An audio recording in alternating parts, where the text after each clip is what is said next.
তওবা শব্দটি কেন ভুল করার জন্য? তো আইন কানুনের কোন জায়গাটা তওবা কোন অনুচ্ছেদে আছে বলুন তো? আছে আপনি কারাগারে যেতে হবে, প্রয়োজনে আপনি যদি খুন করে থাকেন ফাঁসি হবে, আপনার বিচার ব্যবস্থা হবে। কারণ তওবা শব্দটি কেন এনেছে যে আমার জানেন, মুক্তিযুদ্ধের নেতৃত্ব দিয়েছে যে আওয়ামী লীগ, এই জন্য তওবা করা। এবং এই যে জায়গাটা মানে মুক্তিযুদ্ধকে ভুল করে স্বাধীনতা 2.0 রিসেট বাটনে গিয়ে সবকিছু 24-এর পরে থেকে শুরু হবে। আন্তর্জাতিক যত কমিউনিটি আছে প্রত্যেকটা কমিউনিটির প্রতিনিধি এখানে এসে বলেছে যে অন্তর্ভুক্তিমূলক নির্বাচন মানে জনগণের ব্যাপক অংশগ্রহণ লাগবে একটা ইলেকশনে, ম্যাস পিপল যাতে একটা ইলেকশনে অংশগ্রহণ করে, এটাই হচ্ছে আন্তর্জাতিক মানদণ্ডে একটি অন্তর্ভুক্তিমূলক নির্বাচন। আমরা এই 54 বছরে যে 12টি নির্বাচনের আগে হয়েছে, এই 12টি নির্বাচনের সাথে আপনি যদি এই 13তম নির্বাচনকে তুলনা করেন, আমি মনে করি সবচাইতে বেশি অন্তর্ভুক্তিমূলক নির্বাচন মানে জনগণের যে ব্যাপক একটা অংশগ্রহণ এই নির্বাচনে ছিল। আপনি নিশ্চয়ই ভোট কেন্দ্রের ছবি দেখেছেন, ভিডিও দেখেছেন, হাজার হাজার নারী পুরুষ লাইনে দাঁড়িয়ে ভোট দিয়েছে। সরকার বদলেছে, কিন্তু রাজনীতির চরিত্র বদলেছে কতটা? মাত্র 2 মাসেই ক্ষমতাসীন বিএনপির বিরুদ্ধে উঠেছে পুরনো অভিযোগ, দমন, আধিপত্য, ছাত্র রাজনীতিতে নিয়ন্ত্রণ, এমনকি বিরোধী দলকে রাজনৈতিকভাবে নির্মূল করার হুমকি। এদিকে বিপ্লবী ওয়ার্কার্স পার্টির সাইফুল হক সতর্ক করেছেন, দেশ আবারও রাজনৈতিক অস্থিরতার দিকে যাচ্ছে। এনসিপি বলছে বিএনপি ইতিমধ্যেই জনপ্রিয়তা হারিয়েছে। জাবেদ আমিরের বক্তব্য, বিএনপি হাজার চেষ্টা করলেও আওয়ামী লীগ হতে পারবে না, বড়জোর দুর্বল আওয়ামী লীগ হবে। আর বিএনপি পাল্টা বলছে জাবেদ কখনোই সুস্থ রাজনীতি করেনি, তাদের রাজনৈতিকভাবে নির্মূল করতে হবে। সরকার ও বিরোধী দলের মাঝে বাড়ছে টানাপোড়েন, অন্যদিকে রাজপথে বাড়ছে অস্থিরতা। তবে কি রাজনীতির আকাশে আবারও নিম্নচাপের প্রভাব? এই প্রসঙ্গে আজ আমরা আলোচনা করব। দর্শক, আমি ফার্নাস জুই, সবাইকে আমন্ত্রণ জানিয়ে শুরু করছি নিউজ 24 এর নিয়মিত আয়োজন জনতন্ত্র গণতন্ত্র। নিবেদন করছে RICL স্টিল। রাজনীতিতে অস্থিরতা, এই শিরোনামে আজকের আলোচনায় এগিয়ে নিতে স্টুডিওতে আছেন দুজন সম্মানিত অতিথি। চলুন একে একে পরিচিত হই। আছেন ফারুক হাসান, সিনিয়র সহসভাপতি ও মুখপাত্র গণ অধিকার পরিষদ। সেই সঙ্গে আরও আছেন মাহবুব আজিজ, সিনিয়র সাংবাদিক। দুজনকেই স্বাগত জানাচ্ছি আজকের আলোচনায়। জনাব মাহবুব আজিজ, আপনাকে দিয়ে আলোচনাটা শুরু করি। যেমনটি বলছিলাম যে সরকারের বয়স মাত্র 2 মাস, ইতিমধ্যেই কিন্তু আমরা দেখছি সরকারের বিরুদ্ধে বিস্তর অভিযোগ সামনে এসেছে, দমন, আধিপত্য, ছাত্র রাজনীতিতে নিয়ন্ত্রণ, এমনকি বিরোধী দলকে রাজনৈতিকভাবে নির্মূল করার হুমকি। সব মিলিয়ে বর্তমান বাস্তবতায় যে রাজনীতি আমরা দেখছি, সেটি কি পুরনো সংস্কৃতির নতুন সংস্করণ? ধন্যবাদ, শুভেচ্ছা সবাইকে। না, একেবারে যে এই মন্তব্যের সাথে একমত সেরকম বলা যাবে না। কারণ দেখুন, যে 2 মাস বয়সী সরকার, ইন্টারন্যাশনাল ক্রাইসিস গ্রুপের একটি প্রতিবেদন পড়ছিলাম, এটা বৃহস্পতিবার তাদের ওয়েবসাইটে দিয়েছে, এটা একটা আন্তর্জাতিক সংস্থা।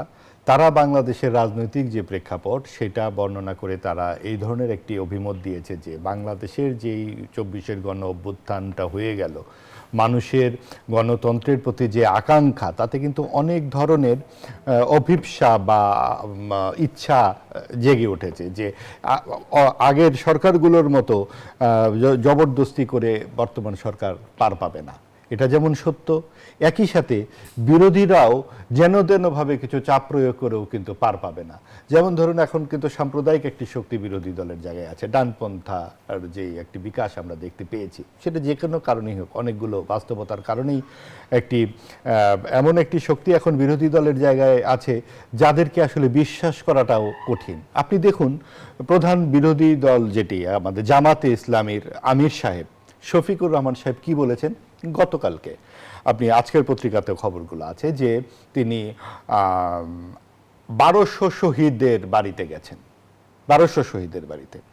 এবং তখন বিএনপির একজন সদস্য, প্রতিমন্ত্রী, তিনি বলেছেন যে 840 জন শহীদের তালিকা আছে সরকারি তালিকায়, তাহলে উনি কি করে 1200 শহীদের বাড়িতে গেলেন?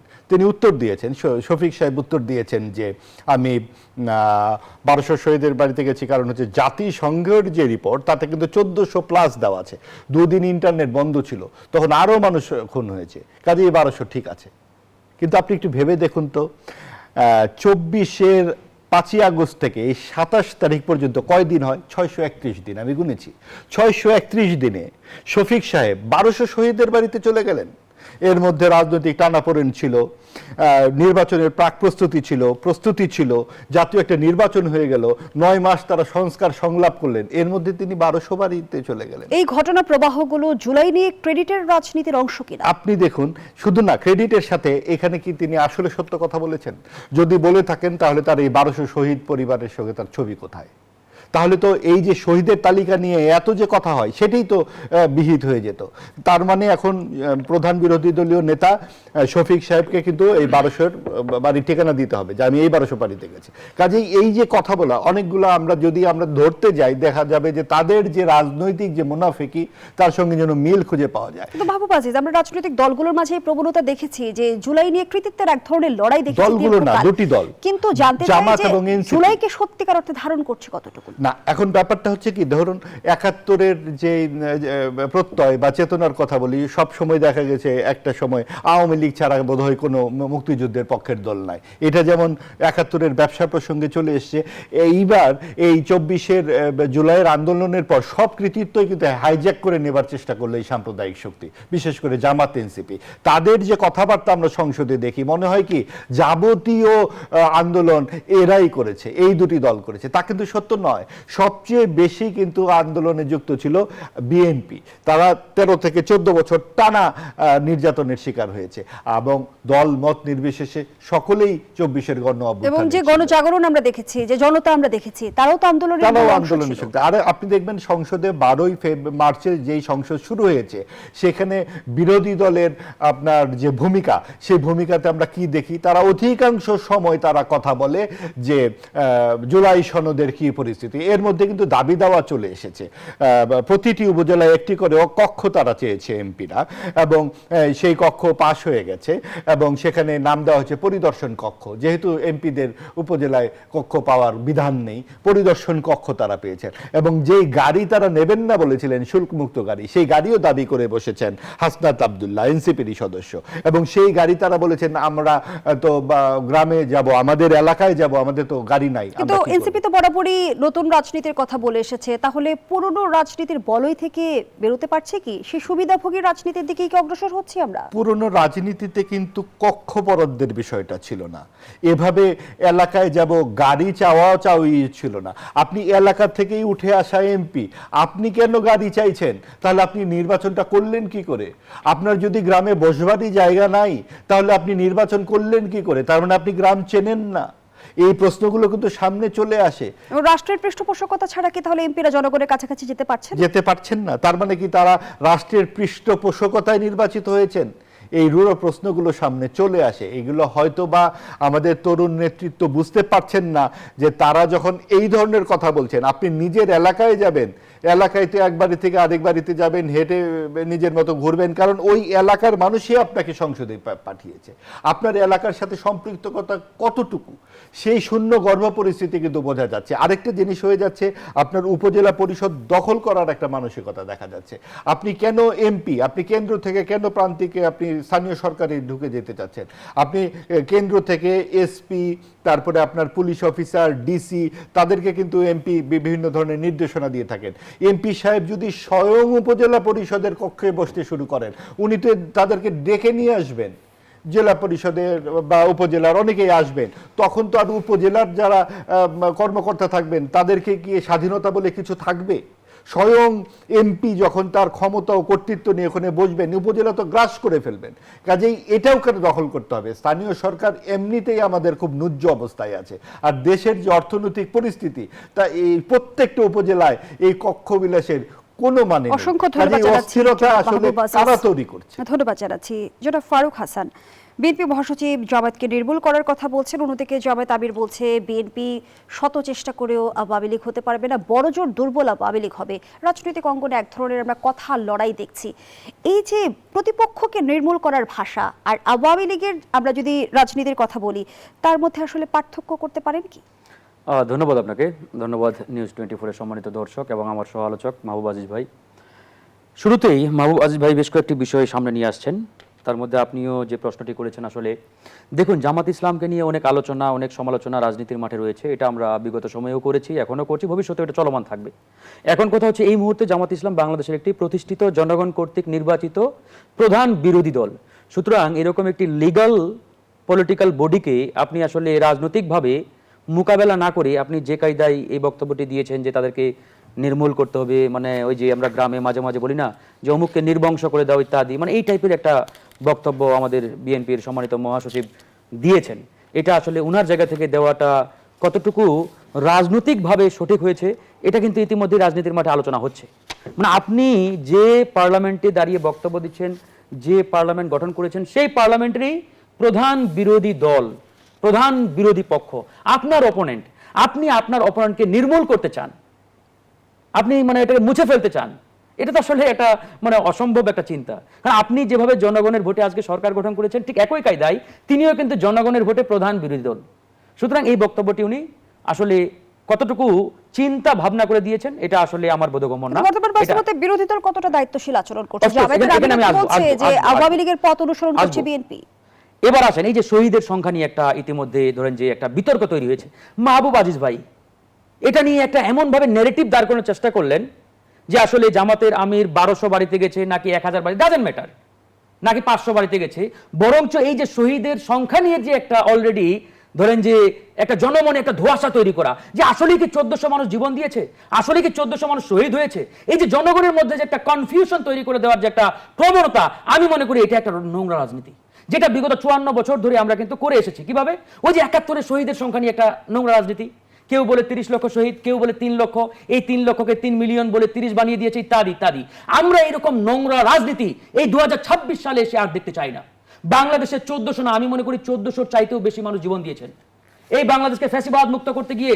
কত মানুষ যে জীবন দিয়েছেন, আহত হয়েছেন, চোখ হারিয়েছেন, এটা মাহবুব ভাইদের মতো মানুষ জানবে না? উনারা মাঠে ছিলেন না ভাই, আমরা মাঠে ছিলাম, আমি রিমান্ডে ছিলাম 15 দিন একটানা, আমি জানি মাঠে কিভাবে লড়াই করতে হয়েছে। আমি একটানা 15 দিন আমি আমার বাসা বাড়িতে ঢুকতে পারি নাই, আমি জানি এই জুলাই গণবিপ্লব কিভাবে হয়েছে। সুতরাং মাহবুব ভাইরা যেহেতু এই গণবিপ্লবে ছিল না, ফিল্ডে ছিল না, তারা জানি না কত মানুষ জীবন দিয়েছে। সুতরাং আজকে এই যে জীবন দেওয়া, এই শহীদের সংখ্যা নিয়ে যে একটা কনফিউশন, আমি তো মনে করি এটা পরিকল্পিতভাবে জনমনে একটা কনফিউশন তৈরি করার চেষ্টা করা হচ্ছে। জামাতের আমিরের বক্তব্য নিয়ে আপনি ধরেন যে সমালোচনা করতে পারেন যে তিনি 1200 মানুষের বাড়িতে গিয়েছেন কিনা নাকি 500 মানুষের বাড়িতে, ডাজন্ট ম্যাটার, সে গিয়েছে কি গিয়েছে না, এটা উনার বক্তব্য, জনগণ এটাকে ডিফাইন করবে, জনগণ জাজমেন্ট দেবে। কিন্তু কথা হচ্ছে জনগণ মানে অলরেডি স্বীকৃতি দিয়েছে, জনগণের সামনে পরিষ্কার যে এই লড়াই সংগ্রামে প্রায় 1400 অধিক জীবন দিয়েছে, যাদের রক্ত আত্মত্যাগের বিনিময়ে আজকে আমরা একটি নতুন বাংলাদেশ পেয়েছি। আজকে এই বাংলাদেশে আমরা কথা বলার স্বাধীনতা পেয়েছি, আমি মুক্ত মানে হস্তে কথা বলছি, মুক্ত যে আমার চিন্তা বাক স্বাধীনতা, এটা আমি প্লেস করার একটা সুযোগ পেয়েছি। এই সুযোগ কে দিয়েছে? ওই শহীদরা দিয়েছে। সুতরাং এই যে একটা জায়গা, এই জায়গায় কনফিউশন তৈরি করা, আমি মনে করি ওই যে পুরাতন সিলসিলা যারা 71কে নানাভাবে এই 54 বছর ব্যবসার একটা হাতিয়ার হিসেবে ব্যবহার করে আসছে, ঠিক 24কেও একই কায়দায় একটা গ্রুপ, একটা গোষ্ঠী এখন নানাভাবে প্রশ্নবিদ্ধ করার একটা, কিন্তু 24 গণঅভ্যুত্থানের প্রায় 2 বছর হতে চলেছে, এরই মধ্যে সেই কনফিউশন ক্লিয়ার কেন করা গেল না? তাহলে আপনি এই যে 54 বছরের স্বাধীনতার সংগ্রামের যে বিষয়গুলো, এগুলোই তো আপনি ক্লিয়ার করতে পারেন নাই। তো 2 বছরের মধ্যে এইরকম একটা বড় গণঅভ্যুত্থানে সবকিছু ক্লিয়ার হয়ে যাবে, এটা ভাবলেন কি করে? সময় লাগবে, সময় দিতে হবে আপনাকে। আমরা সরকারি হিসেব এবং জাতিসংঘের হিসেবেও কিন্তু গরমিল দেখেছি। হ্যাঁ, গরমিল আছে, এটাই তো বললাম। আমাদের উচিত ছিল এই সরকারের, বিশেষ করে অন্তর্বর্তীকালীন সরকারের, যে এই জুলাই গণঅভ্যুত্থান নিয়ে আলাদা একটা কমিশন করে দেওয়া, একটা কমিটি করে দেওয়া, ন্যাশনাল কমিটি বা ন্যাশনাল কমিশন। এই কমিশনের দায়িত্ব এরকম দেওয়া উচিত ছিল যে আপনারা কতজন শহীদ হয়েছে, কতজন আহত হয়েছে, কার কি অবস্থা, সব কিছু ফাইন্ড আউট করে জনগণের সামনে আপনারা একটা রিপোর্ট পেশ করেন। এটা তারা করতে পারে নাই। আমরা কিন্তু এই ব্যর্থতা দায়ী অন্তর্বর্তীকালীন সরকারকে দিচ্ছি। আপনি একটু আগে বলছিলেন যে আসলে কিভাবে জুলাই গণঅভ্যুত্থান সংগঠিত হয়েছে, আপনি 15 দিনের রিমান্ডে ছিলেন, আপনি মাঠে ছিলেন। আমি আসছি, এই যে আমাদের মাহবুব ভাই আরেকটা মিথ্যা তথ্য এখানে দিলেন যে আমাদের হাসনাত আব্দুল্লাহ, তার আমি সমালোচনা করছি যে তিনি নাকি পার্লামেন্টে দাঁড়িয়ে শুল্কমুক্ত গাড়ি চেয়েছেন। এটা কিন্তু মিথ্যা একটা তথ্য। উনি আসলে ওনার বক্তব্য শুনেছেন কিনা জানি না। হাসনাত আব্দুল্লাহ আসলে গাড়ি চেয়েছেন, সরকারি গাড়ি। মানে উনি বুঝাতে চেয়েছেন যে ডিসি, ইউনো কিংবা উপজেলা পরিষদের চেয়ারম্যানরা যেভাবে বিগত সময়ে দায়িত্ব পালন করতে গিয়ে সরকারি গাড়ি ব্যবহার করেছেন, ঠিক একইভাবে আমাদেরকে একটা করে গাড়ি দেওয়া হোক সরকারি দায়িত্ব পালনের জন্য, এরকম একটা। কিন্তু আমার কথা আমি এটারও সমালোচনা করছি, আমি আসবো যে হাসনাত আব্দুল্লাহ কিছুদিন আগে মানে নির্বাচনের আগে তারা বলেছে সরকারের কোনো সুযোগ সুবিধা আমরা গ্রহণ করব না, ট্যাক্স ফ্রি আমরা গাড়ি নেব না, আমাদের এই ধরনের কোনো সুযোগ সুবিধার প্রয়োজন নেই। ঠিক একই হাসনাত আব্দুল্লাহ আজকে সংসদ সদস্য হয়ে যখন এরকম গাড়ি চাই, এটা আসলে তার বক্তব্যের সাথে যায় না, সে তার নিজের বক্তব্যের সাথে বিরোধিতা করছেন। আমি সমালোচনা করছি, কিন্তু আপনি যখন সমালোচনা করবেন না, সত্য এবং সঠিক তথ্যের মাধ্যমে সমালোচনা করতে হবে। যেমন উনি বলেছেন এই যে পোর্টফোলিও চাওয়ার যে একটা বিষয় উপজেলা পরিষদে, আমি নিজে এটা করা সমালোচনা করেছি যে উপজেলা পরিষদে আজকে যদি এমপিরা পোর্টফোলিও পাই, কালকে থেকে স্থানীয় প্রশাসনের ভ্যালু কমে যাবে। কারণ জনগণ যখন দেখবে যে এখানে আমার এমপির অফিস আছে, সুতরাং জনগণ ইউনোর কাছে যাবে না, ইউনোর থেকে বেশি মনে করেন যে আপনার প্রায়োরিটি দেবে এমপিকে। যখন জনগণ এমপির কাছে সবকিছু নিয়ে যাবে, অটোমেটিক্যালি ওখানকার যে স্থানীয় প্রশাসন অটোমেটিক্যালি ধরেন যে কলাপস করবে।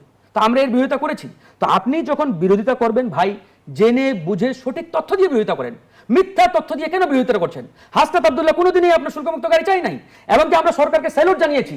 সরকার কিন্তু গতকালকে পার্লামেন্টে একটা আইন পাস করেছে, আপনি নিজেও দেখেছেন, যে কোনো এমপি বা পার্লামেন্টারিয়ান ট্যাক্স ফ্রি গাড়ি নিতে পারবে না, আইন হয়েছে কিন্তু অলরেডি। আমরা সরকারকে ধন্যবাদ জানিয়েছি যে সরকারের যে সব কাজের আমরা সমালোচনা করি তা কিন্তু নয়, বরঞ্চ সরকারের ভালো কাজগুলোর আমরা প্রশংসা করি, আর সরকারের জনগণ বিরোধী যে সিদ্ধান্ত, এই সিদ্ধান্তগুলোর আমরা কড়া সমালোচনা করি। এবার আসেন, এই কথাটা বলে শেষ করব, এই যে সরকারের 2 মাস, মানে 2 মাস বয়সী একটা বাচ্চা সরকার বলা যায়, এই 2 মাস বয়সী একটা নাবালক সরকারের কাছে আমাদের প্রত্যাশাটা আসলে কতটুকু? ধরেন এই 2 মাসে যারা জনগণ, বিরোধী দল বা যারা অন্যান্য রাজনৈতিক দল, আমাদের কিন্তু এটা একবারে পরিষ্কার, আমাদের একটা ধরেন যে এই সরকারের কাছ থেকে আমাদের যে এই 2 মাসের মধ্যে একটা সরকার সকল সমস্যার সমাধান করতে পারবে না, এটা আমরা জানি, জনগণ জানে, অন্যান্য রাজনৈতিক দলগুলো বুঝে। তাহলে প্রবলেমটা কোথায়? জনগণ কেন সরকারের উপরে দিন দিন ক্ষিপ্ত হচ্ছে? নিশ্চয়ই এর পিছনে কোনো কারণ আছে। কারণটা একবারে ভেরি ক্লিয়ার, মানে আমাদের এই যে 54 বছরের রাজনৈতিক যে সিলসিলা, এই 54 বছরের রাজনৈতিক সিলসিলায় আমাদের রাজনীতিবিদরা জনগণের সামনে ট্রান্সপারেন্ট হইতে কোনো তথ্য আজ পর্যন্ত হাজির করতে পারে নাই। যেমন ধরেন এই যে পার্লামেন্ট চলছে, এখন পার্লামেন্টে দাঁড়িয়ে আমাদের এক মিনিস্টার বললেন যে আমাদের 3 মাসের তেলের রিজার্ভ আছে, তার পাশে আরেকজন মিনিস্টার লাফিয়ে উঠলেন, বললেন নো নো নো, আমাদের পর্যাপ্ত পরিমাণে মজুদ রয়েছে, মানে আমাদের তেলের কোনো সংকট নেই। ঠিক একইভাবে একই টাইমে পার্লামেন্টের পাশে পেট্রোল পাম্পে ঘন্টার পরে ঘন্টা শত শত হাজার হাজার গাড়ি দাঁড়িয়ে আছে, পেট্রোল পাচ্ছে না, পেট্রোল পাচ্ছে না। তিনি যখন মোবাইল খুলে দেখেন যে আমার মিনিস্টার, আমার মন্ত্রী পার্লামেন্টে দাঁড়িয়ে বক্তব্য দিচ্ছে যে আমার পর্যাপ্ত তেলের মজুদ আছে, আর আমি এখানে 8 ঘন্টা দাঁড়িয়ে থেকেও আমি তেল নিতে পারছি না, তখন এসে গালি দিচ্ছে।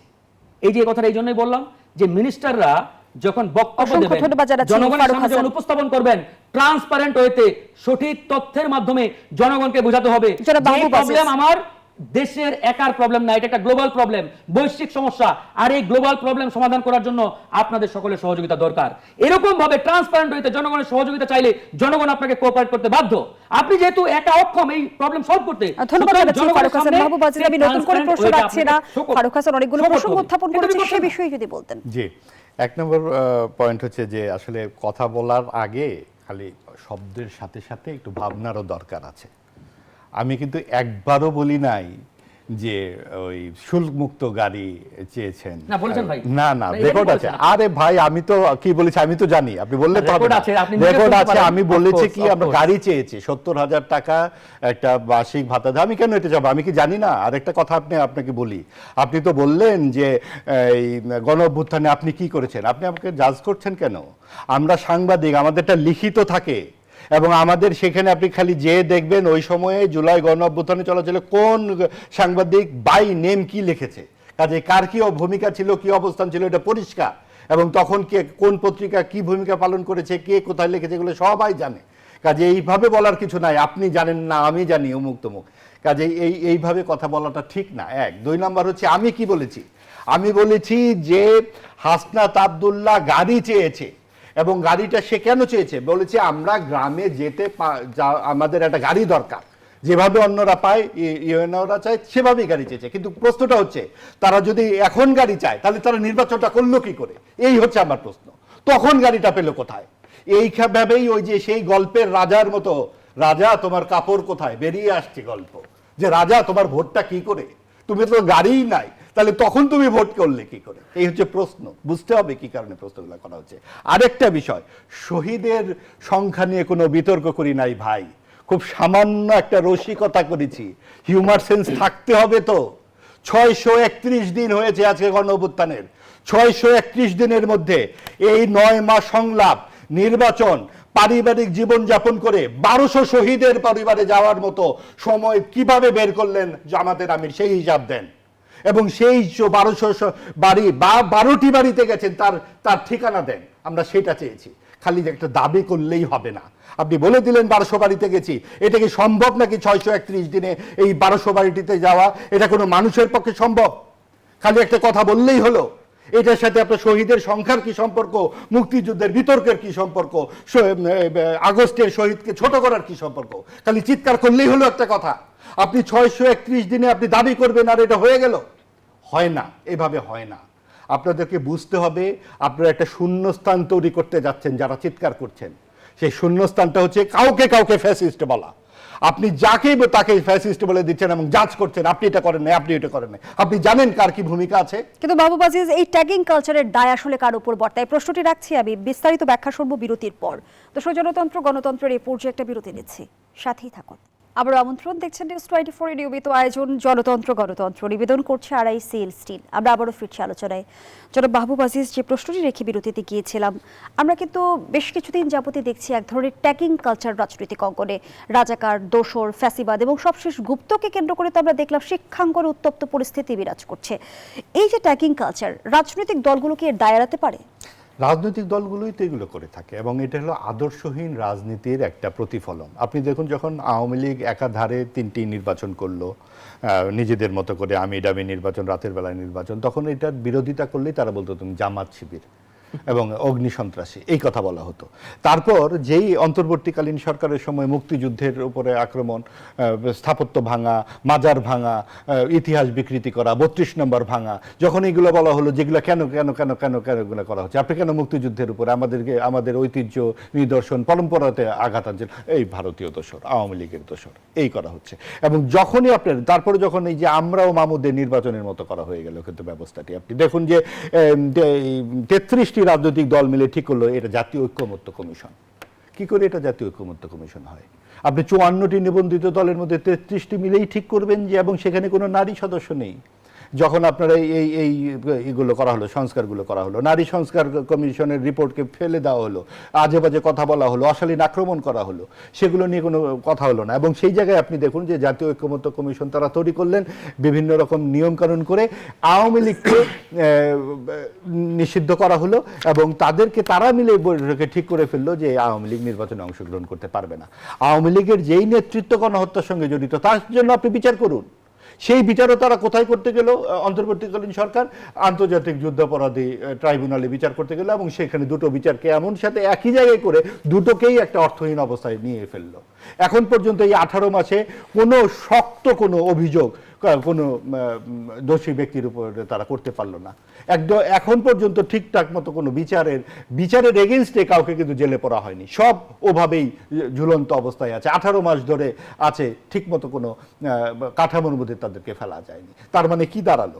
সব কিছুই কোনো রকমের যেন তেন করে তাদের পছন্দ মতো বিরোধী দল তৈরি করে দিয়ে গেছে তারা, অন্তর্বর্তীকালীন সরকার। যে একটি শক্তিকে, যেমন ধরুন আপনি একটা ফুটবল খেলা হচ্ছে বা শক্ত একটি প্লেয়ার মেসির এগেনস্টে যদি আপনি আমাদের লোকাল দুটি প্লেয়ারকে নামিয়ে দেন, যা হবে মেসির এগেনস্টে রোনালদোর মতো প্লেয়ার। বিকল্প ছিল কি? বিকল্প অবশ্যই ছিল, সেটি হচ্ছে অন্তর্ভুক্তিমূলক নির্বাচন থাকবে, আপনার জনগণকে সুযোগ দিতে হবে। যেমন জনগণ জাতীয় পার্টিকে লাল কার্ড দেখে দিয়েছে না, আওয়ামী লীগকেও লাল কার্ড দেখে দিত। আওয়ামী লীগের উপরে তো মানুষের ক্ষোভ ছিল, রাগ ছিল, তারা যে স্বৈরাচারী আচরণ করেছে, যেভাবে গুলি করেছে, অবশ্যই তখন দিত। কিন্তু যখন আপনি আওয়ামী লীগকে মজলুমে পরিণত করে দিলেন, একাধারে কিন্তু এখন আওয়ামী লীগের প্রতি অনেক সিম্প্যাথি মানুষের তৈরি হয়ে যাচ্ছে। আরেকটা কথা হচ্ছে, আওয়ামী লীগ কিন্তু জাতীয় পার্টি নয়, কিংবা জামাতও নয়। আপনি জামাতকে বিরোধী দলের আসনে আপনি দেখতে পাচ্ছেন, আর মুক্তিযুদ্ধের যে নেতৃত্ব দানকারী দল তাকে আপনি নিষিদ্ধ করে রাখবেন। এগুলো তো একটা তামাশা। আপনি নেতা আসবে, নেতা যাবে, দল তো থাকবে, আদর্শ তো থাকবে। ওই জায়গা থেকে কেন অন্তর্বর্তীকালীন সরকার কেন একটা পার্টিজান হয়ে গেল? এই জায়গাগুলো কিন্তু প্রশ্নের উদ্রেক। কিন্তু 24 গণঅভ্যুত্থানে আওয়ামী লীগের অপকর্মের দায় কি আসলে দল হিসেবে আওয়ামী লীগ এড়াতে পারে কিনা, কিংবা আওয়ামী লীগের যে নেতাকর্মীরা যে 24 গণঅভ্যুত্থানের সাথে যারা সম্পৃক্ত ছিল না, তাদের মাঝে আমরা কোনো অনুতপ্ত হবার কোনো বক্তব্য দেখেছি কি? আপনি দেখুন, এই যে অনুতপ্ত শব্দটি, সেটা আবার জামাত আরেকটু যুক্ত করে তওবা করতে বলে। তাহলে নিজেরা কি জামাত তওবা করেছে? তওবা শব্দটি কেন? ভুল করার জন্য তো। আইন কানুনের কোন জায়গাটা তওবা, কোন অনুচ্ছেদে আছে বলুন তো? আছে আপনি কারাগারে যেতে হবে, প্রয়োজনে আপনি যদি খুন করে থাকেন ফাঁসি হবে, আপনার বিচার ব্যবস্থা হবে। কারণ তওবা শব্দটি কেন এনেছে যে আমার জানেন? মুক্তিযুদ্ধে নেতৃত্ব দিয়েছে যে আওয়ামী লীগ, এই জন্য তওবা করাতে হবে। এবং এই যে জায়গাটা মানে মুক্তিযুদ্ধকে ভুল করে স্বাধীনতা 2.0 রিসেট বাটনে গিয়ে সবকিছু 24-এর পরে থেকে শুরু হবে। আপনি দেখুন অনুতপ্ত হচ্ছে না, এটা আওয়ামী লীগের সমস্যা। সেই বিচার জনগণকে করতে দিতেন, জনগণই তাদেরকে লাল কার্ড দেখিয়ে দিত যেভাবে জাতীয় পার্টিকে দিয়েছে। আপনি তাকে ভয় পেলেন কেন? ভয় পেয়ে তাকে নিষিদ্ধ করে আমরাও মামুদের নির্বাচন করবার ব্যবস্থা করলেন কেন? তাতে বিএনপির একটা সহজ নির্বাচনী বৈতরণী পারের সুযোগ আপনি করে দিয়েছেন। ত্রয়োদশ নির্বাচনেও কি আমরা আর মামুরা নির্বাচন দেখেছি কিনা, যেমনটি মাহবুব আজিজ বলছিল? ধন্যবাদ আপনাকে। আসলে মাহবুব আজিজ ভাইয়ের যে বক্তব্য, এই বক্তব্যের মাধ্যমে আসলে ওনার জন্য মানে ওনার পক্ষ থেকে মানে আওয়ামী লীগকে কেন নিষিদ্ধ করা হয়েছে বা আওয়ামী লীগ কেন মাঠে নাই, প্রচন্ড রকম ওনারা একটা মানে কি বলবো কষ্টের মধ্যে আছেন। মানে ওরা তো দীর্ঘদিন ধরে আওয়ামী প্রেমে বিভোর ছিলেন, হঠাৎ করে প্রেমিকা এখন নাই রাজনীতির মাঠে ফিল্ডে, স্বাভাবিকভাবে কষ্ট লাগার কথা। আসলে ওনারা দেখতে পাচ্ছেন না এই যে জুলাই গণঅভ্যুত্থান, এই জুলাই গণঅভ্যুত্থানে আওয়ামী লীগের যারা গণহত্যা করেছে, আচ্ছা এরা কি ব্যক্তিগতভাবে ব্যক্তিগত জায়গা থেকে করেছে আপনি বলুন তো, নাকি আওয়ামী লীগের ওই সাইনবোর্ডকে ব্যবহার করে করেছে? তাহলে আপনি আজকে কেন এই কথা বলছেন যে আওয়ামী লীগ, যারা এই আওয়ামী লীগের গণহত্যা করেছে তাদের বিচার করেন, আওয়ামী লীগের তো সবাই করেন? আরে ভাই, আওয়ামী লীগের সাইনবোর্ড তার পিছনে ছিল বিদায় সে গণহত্যা চালিয়েছে।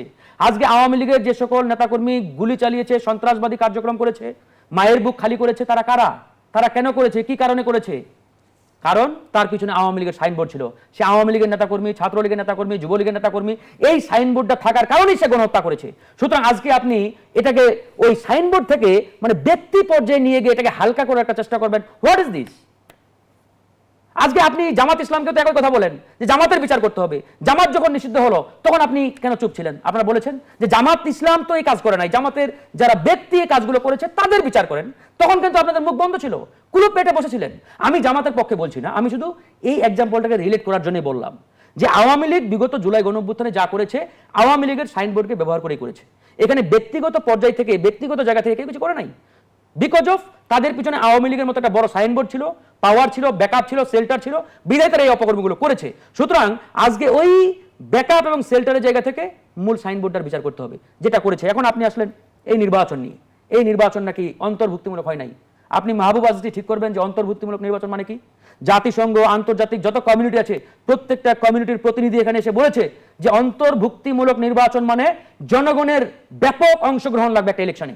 ম্যাস পিপল যাতে একটা ইলেকশনে অংশগ্রহণ করে, এটাই হচ্ছে আন্তর্জাতিক মানদণ্ডে একটি অন্তর্ভুক্তিমূলক নির্বাচন। আমরা এই 54 বছরে যে 12টি নির্বাচনের আগে হয়েছে, এই 12টি নির্বাচনের সাথে আপনি যদি এই 13তম নির্বাচনকে তুলনা করেন, আমি মনে করি সবচাইতে বেশি অন্তর্ভুক্তিমূলক নির্বাচন মানে জনগণের যে ব্যাপক একটা অংশগ্রহণ এই নির্বাচনে ছিল। আপনি নিশ্চয়ই ভোট কেন্দ্রের ছবি দেখেছেন, ভিডিও দেখেছেন, হাজার হাজার নারী পুরুষ লাইনে দাঁড়িয়ে ভোট দিয়েছে। হ্যাঁ, কোন নির্বাচনেই তো ফেরেশতাদের মতো নির্বাচন করা কোনো সুযোগ নেই। ত্রয়োদশ নির্বাচনে কিন্তু ধরেন যে ত্রুটি থাকবে, ত্রুটি কিন্তু দুটি নির্বাচন একসাথে অনুষ্ঠিত আমি আসবো হয়েছে এবং গণভোটকে কেন্দ্র করে কিন্তু আমরা এখনো দেখছি যে সংকট রয়েছে। এটা আছে, আমি আসবো। আমি সেই প্রশ্ন রেখে যাচ্ছি আপনার কাছে যে আলোচনায় নির্বাচনটাকে যদি মতাটাকে আপনি প্রশ্ন দিতে জায়গায় ফেলেন এটা সঠিক হবে না। পর্যায়ে আবার বিরতি নিচ্ছি, সাথে থাকুন। আবার আমন্ত্রণ, দেখছেন জনতন্ত্র গণতন্ত্র, নিবেদন করছে RICL স্টিল। আমরা আবারও ফিরছি আলোচনায়। ফারুক হাসান, যেমনটি প্রধানমন্ত্রী তারেক রহমান বলেছেন, কিছু ব্যক্তি ও রাজনৈতিক দল দেশের মানুষকে বিভ্রান্ত করে বিশৃঙ্খলা সৃষ্টির চেষ্টা করছে, যারা গণভোটের রায়কে ভিন্ন খাতে নেওয়ার চেষ্টা করছে এবং নিজেদের রাজনৈতিক স্বার্থে জুলাই সনদকে ভুলভাবে উপস্থাপন করছে। তবে কি জুলাই সনদ নিয়ে এক ধরনের রাজনীতিকরণ চলছে? এটা তো ওনার বক্তব্যের মাধ্যমেই আমরা বুঝতে পারছি। আমরা আগেই বলেছি যে আসলে গণঅভ্যুত্থান পরবর্তী সময়ে বাংলাদেশকে একটা স্টেবল জায়গায় নিয়ে যাওয়ার রক্ষা কবচ হচ্ছে আমাদের এই জুলাই সনদ বা গণভোট। এই জুলাই সনদ এবং গণভোটকে আপনি যদি রেটিফাই না করেন, এটাকে যদি আপনি বাস্তবায়ন না করেন, তাহলে বাংলাদেশ ভবিষ্যতে একটা মারাত্মক রকমের গোলক ধাঁধায় পড়ে যাবে, যেটা আলামত ইতিমধ্যেই কিন্তু আমরা দেখতে পাচ্ছি। যেমন ধরেন এখানে তারা মানে বিশেষ করে সরকারি দল বেশ কিছু আপনার আসলে জনগণের চোখে ধুলা দিয়ে ধরেন যে তাদের মতো করে জনগণকে বোঝানোর যে একটা পায়তারা, এটা ইতিমধ্যে শুরু করেছে। যেমন তাদের মধ্যে থেকে একটা বক্তব্য আসছে যে যেহেতু গণভোটটা হয়ে গেছে, সুতরাং গণভোট সংক্রান্ত যে অধ্যাদেশ বা অর্ডিন্যান্স, এটার আর এর মুহূর্তে কোনো প্রয়োজন নেই, এটার কার্যকারিতারও কোনো দরকার নেই, মানে এটা তো হয়ে গেছে। তাদের বক্তব্য হচ্ছে এটা। আমরা তাদেরকে এই প্রশ্নটা একই সাথে করতে চাই যে অর্ডিন্যান্সের মধ্য দিয়ে বা অধ্যাদেশের মধ্য দিয়ে গণভোটটা এসেছে, একই অধ্যাদেশ একই আইনের মধ্য দিয়ে জাতীয় নির্বাচনটা কিন্তু আসছে।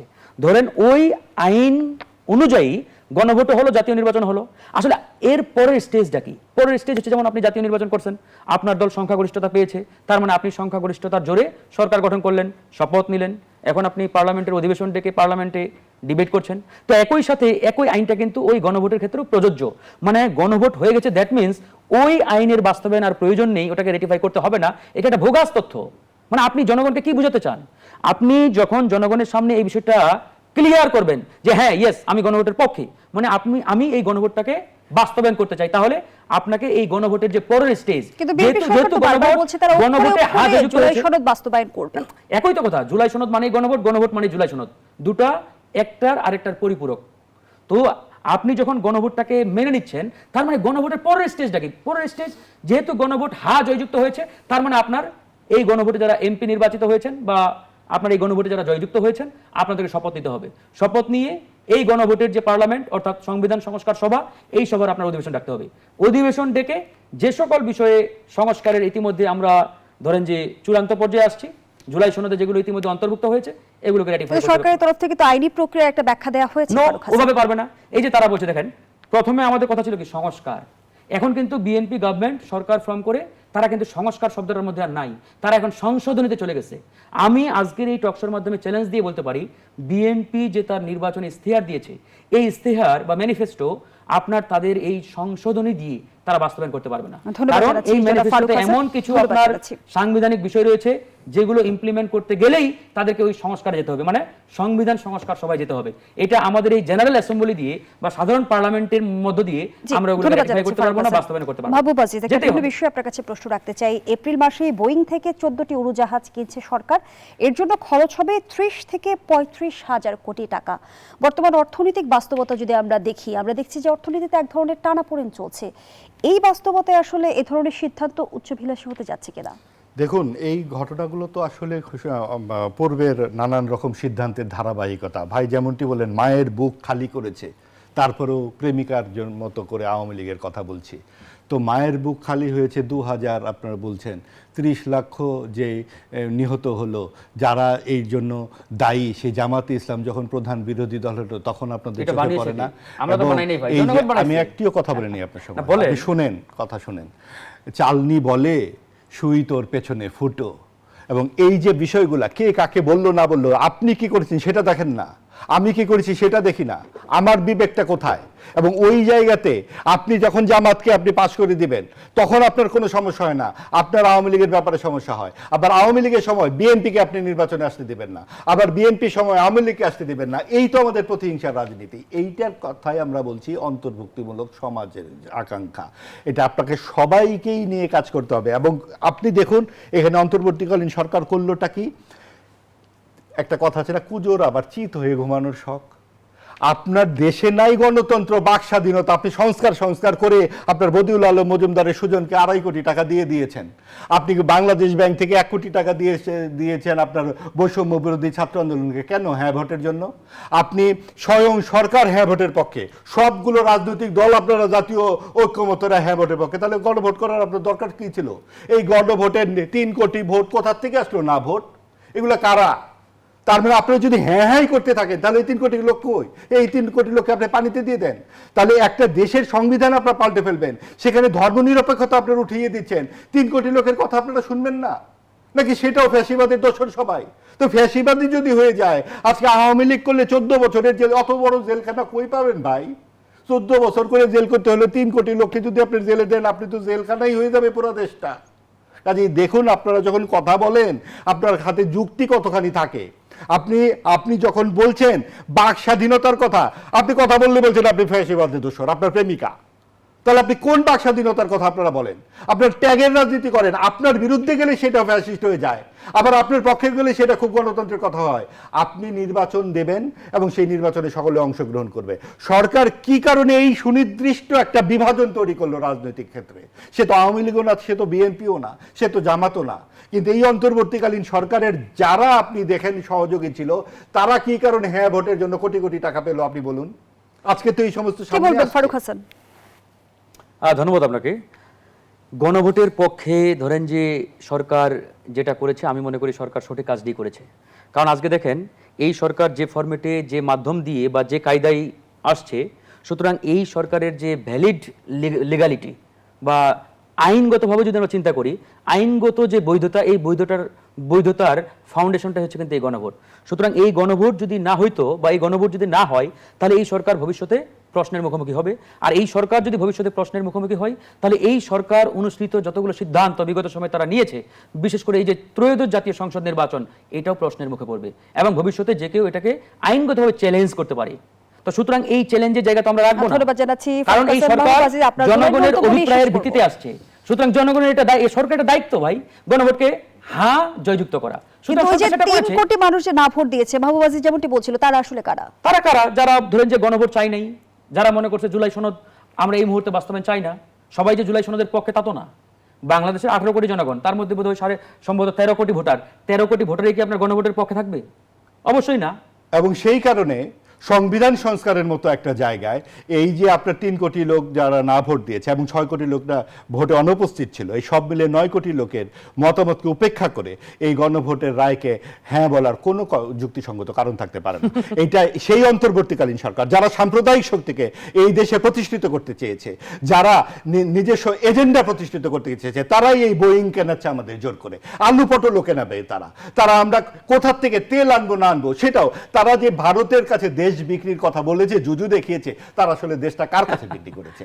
এবং এই যে দেশ বিক্রির যুগে এখন বিএনপিকে মানুষ কেন ভোট দিয়েছে? বিএনপিকে ভোট দিয়েছে এই ধরনের সাম্প্রদায়িক শক্তির বিরুদ্ধে তারা ভোট দিয়েছে এবং মানুষ দু হাতে ভোট দিয়েছে বিএনপিকে। এবং বিএনপি তার নোট অফ ডিসেন্ট সহ এই যে সংবিধান সংস্কারের দিকেই তারা যাচ্ছে। এবং আমরা মনে করি আমি একবার 2 লাইনে শেষ করি। মানে মাহবুব আজিজ ভাই সাংবাদিক মানুষ, উনি তো সবকিছু জানেন। ডেমোক্রেসি মানেটা কি আসলে? গণতন্ত্র মানে হচ্ছে সংখ্যাগরিষ্ঠের শাসন। মানে সংখ্যাগরিষ্ঠ জনগণ, সংখ্যাগরিষ্ঠ মানুষ যেটাতে মত দিবে এটাই বিজয়ী।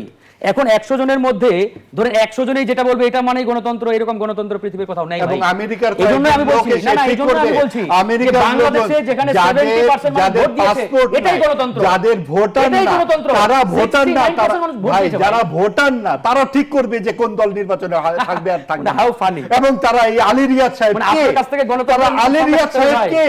আমি আপনার বলতেছি এই আলী রিয়াদ সাহেব কে? এই আলী রিয়াদ সাহেব কে? না সেটা নিয়ে প্রশ্ন করবে, সেটা নিয়ে তো প্রশ্ন করছি। আমি আপনাকে তো চিনি না। আমি আলী রিয়াদ সাহেব এবং ডক্টর ইউনূস কে? তারা কাদের এজেন্ডা এখানে পরিষ্কার করে গেল?